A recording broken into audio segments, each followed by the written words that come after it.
достар, бүгін мен сіздерге Тауыс пен торғай атты Тибет ертегісін оқып беремін. Бір торғай жазда шөп арасына ұя салып, 4 жұмыртқа туыпты.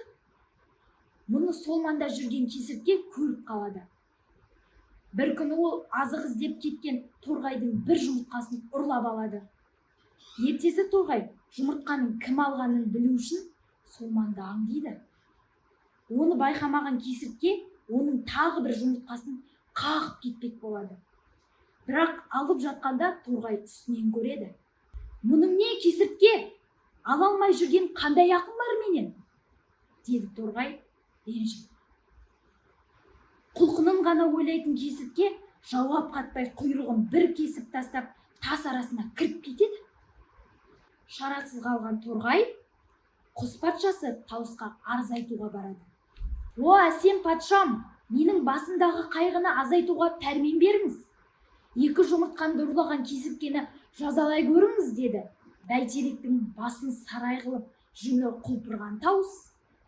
Сен ақымақ торғай, менің патшалығымның үлкен істері үшін бас қатырып отырғанымды көрмедің бе? Түкке тұрмайтын нәрсеге бола мазамды алма, деп торғайға ақырады. Әсем патшам, басымдағы қиындықты сізге айтпағанда кімге айтам? Мен де әлсіздің арызын тыңдап, алдын алмасаңыз, ол алда үлкен қырсыққа айналады ғой, деді. Көңілі қалған торғай. Тауыс оның сөзін елең етпей, салтанатты сарайында өз қауырсынына өзі таңданып қала берді. Амалы таусылған торғай қалған жұмыртқаларын қорғау үшін талдан садақ еп, шыбықтан жебе жасап, ұясының маңында аңдып отырады. Бір кезде сумаңдай жеткен кесіртке дәлдеп атады. Жебе көзіне тиген кесіртке ауырған жеріне су шашып басу үшін өзен жаққа зытады. Көзі дұрыс көрмегендіктен ол шатасып, жағаға жатқан арыстанның мұрнына кіріп кетеді.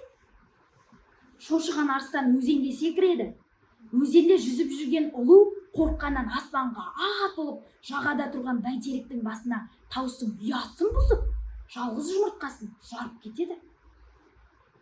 Бұған қатты қайырған Тауыс: «Әй ұлу, сенің мекенің өзен емес пе? Ағаш басында нең бар? Менің ұямды бұзып, бір жылда әрең бір туатын жұмыртқамды жардың ғой», деді зар еңіреп. «Ей, құс патшасы Тауыс, мені кешір. Арыстаннан шошығаннан аспанға секіріп осылай болып қалды», деді ұлу.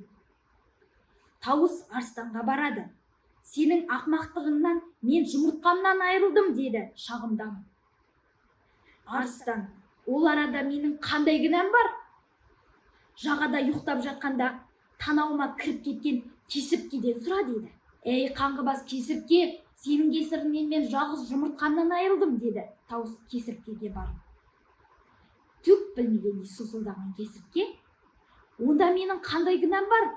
Құм арасында қоңыз теріп жүргенде сұм торғай көзімді жебемнен атып, судан қашам деп осылай болды. Торғайдан сұра», деді. Қайғы мен ызадан қалтыраған Тауыс торғайға келеді.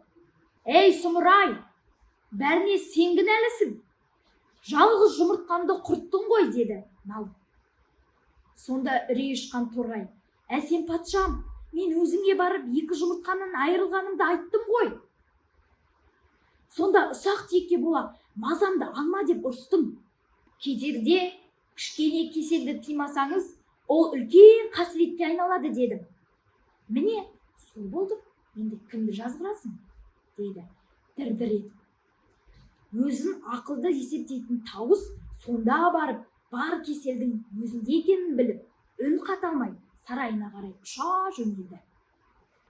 Достар, сонымен бүгінгі ертегі сіздерге ұнады ма? Келесі жолы сіздерге тағы да жаңа ертегілер айтып беретін боламын.